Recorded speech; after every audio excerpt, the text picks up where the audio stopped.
ఆవిడ ఈ రోజు ఇక్కడికి రాదు రాదు రాదు రాదు.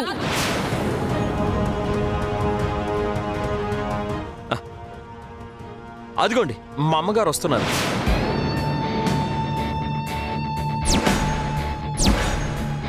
నమస్కారం విశాలాక్షి గారు. విశాలాక్షి గారికి జై. విశాలాక్షి గారు జై. నమస్కారం. నమస్తే.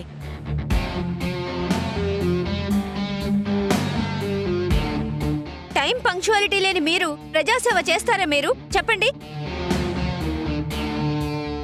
ఎమ్మెల్యే అవ్వకముందే మీరు ఇలా పొరపాటు చేస్తే మీరు రేపు ఎమ్మెల్యే అయితే మా పరిస్థితి ఏంటి?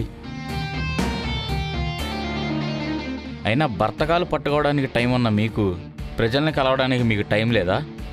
మీరు ప్రశ్నలు అడగడం అయిపోతే నేను కాస్త మాట్లాడొచ్చా?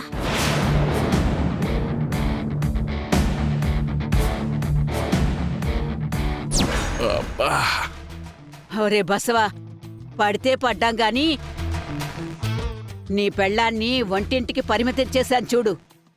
అది మాత్రం చాలా సంతృప్తిగా ఉందిరా నాకు. అబ్బబ్బబ్బా. ఆనందమేనమ్మా, ఈ నొప్పి తెలియకుండా చేస్తుంది. ఒరే బసవా, వంట మొదలుపెట్టి నీ పెళ్ళాం ఇంతసేపయ్యింది, ఓ వాసన లేదు పాడు లేదేంట్రా? ఏమే, అక్కడ వంట చేస్తున్నావా లేక బాతకాన్ని పెట్టావా?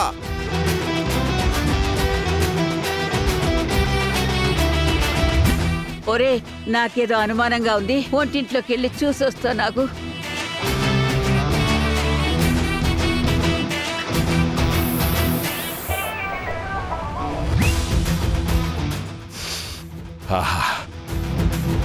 అమ్మా,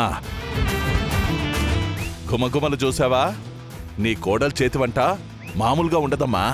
ఏ మాటకా మాట్రా, దాని చేతి వంట రుచే వేరు.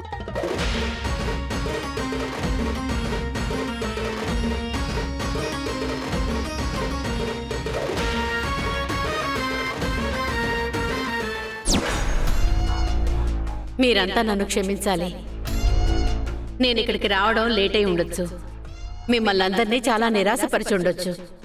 ఇది ఒక లీడర్గా నా వైఫల్యమే కావచ్చు, కానీ నేనొక నాయకురాలి కంటే ముందు మీ అందరిలాగే ఒక సాధారణ ఆడబిడ్డని. ఓ భర్తకు భార్యగా, ఓ ఇంటికి కోడలుగా నా బాధ్యతలు నేను నిర్వర్తించుకోవటమే నా ప్రథమ కర్తవ్యంగా భావిస్తాను నేను. ఈ విషయం మీకు తెలుసుంటే నేనెందుకు లేటుగా వచ్చాను మీకు ఈపాటికే అర్థమై ఉంటుంది. ఇది నేనే కాదు, ప్రతి ఆడబిడ్డ ఎదుర్కొనే ప్రధాన సమస్య. ఇంటి బాధ్యత, వృత్తి ధర్మం, ఈ రెండూ సమన్వయం చేసుకునే క్రమంలో అప్పుడప్పుడు ఏదో ఒక చోట ఓడిపోతూ ఉండొచ్చు. అంత మాత్రాన ఆడవాళ్లను మీరు తక్కువగా అంచనా వెయ్యొద్దు.